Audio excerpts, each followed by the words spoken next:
We've concentrated on environmental matters because that is what you've been most famous for, but you're now in mainstream politics, you're standing for Parliament, and so therefore you'll have to talk about a lot more than that. In the final minutes that we've got, what is your purpose of being in politics, other than on the green issue? Do you feel that our political system at the moment is failing?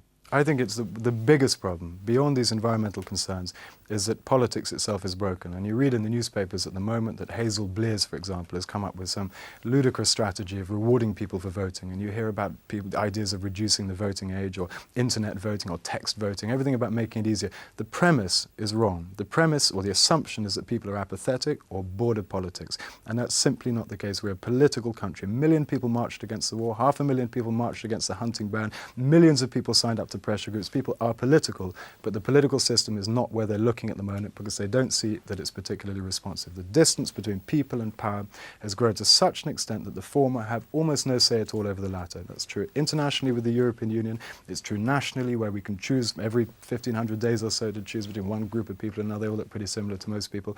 At the local level, you've got local authorities just stamped on every day, on even the most parochial issues, by central government.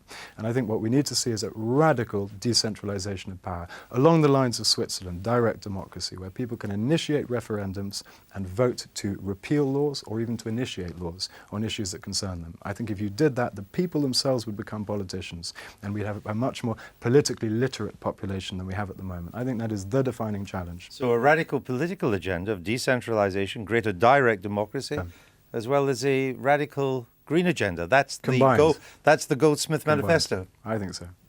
I think that's the key issue. I think we talk a lot about localization and trust. We've got to mean it. The Conservative Party has to follow up its talk with real action, and that's going to boil down to proper trust.